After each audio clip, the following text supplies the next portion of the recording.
In late February 1991, a black cloud spread across the skies of Kuwait, turning day into night.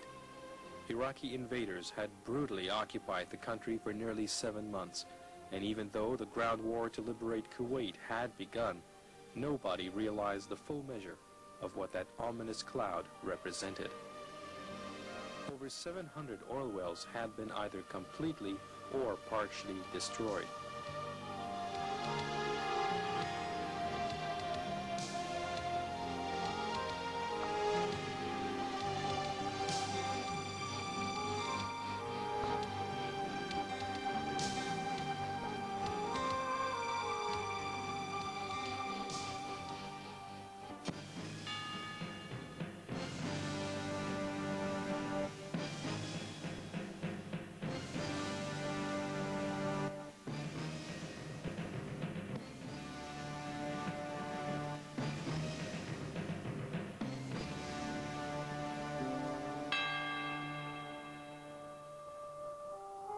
As the burning wells belched smoke skyward, gushing oil formed over 450 lakes, covering approximately 49 square kilometers.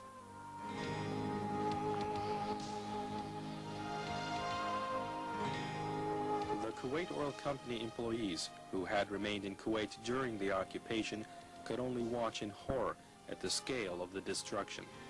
No one thought it possible that the damage could be controlled, let alone repaired. But elsewhere in the world, other members of the Kuwait Oil Company had been preparing since shortly after the invasion for any contingency. Their efforts were named Al-Auda Project, the return.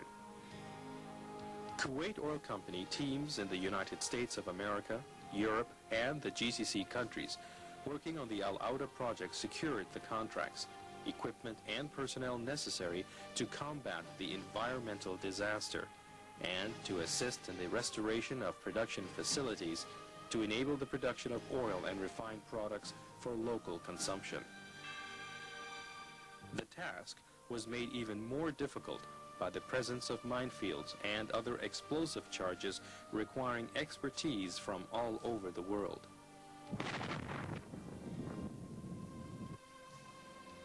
After the liberation of Kuwait on February 26, 1991, the Al-Auda operations moved into the country.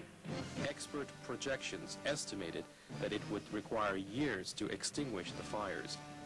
27 firefighting teams from around the world were hired.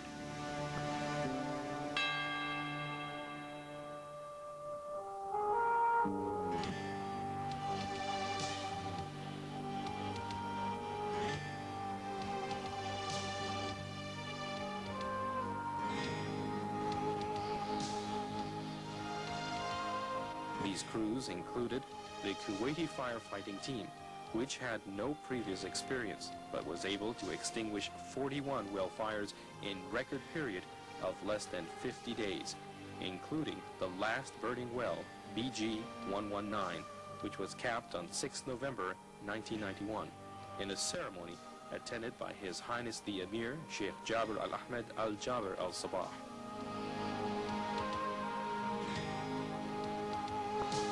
The successful completion of the Al-Auda phase, the second phase of the project was initiated on 1st December 1991, renamed Al-Tamir, the reconstruction. Al-Tamir main objectives were to restore oil production to pre-war level through the rehabilitation of oil installations.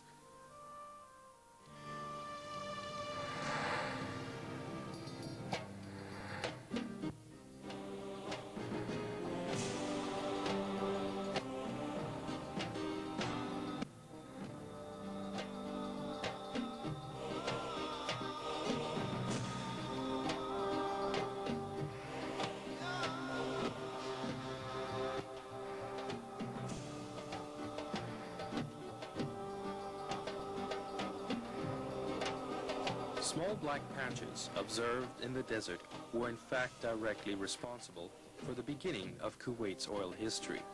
Geologists were sent from the Anglo-Persian Oil Company and Gulf Oil in 1914 to examine oil seepages at two Kuwait locations, Burgan and Bahra.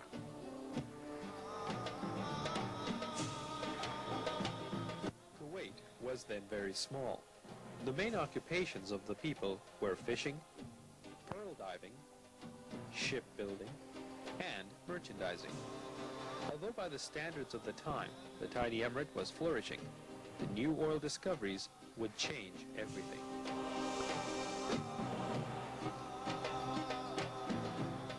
After many years of negotiations, a joint venture was formed in 1934 to secure an agreement for the Kuwait oil concession with Kuwait's ruler, Sheikh Ahmed Al-Jaber Al-Sabah.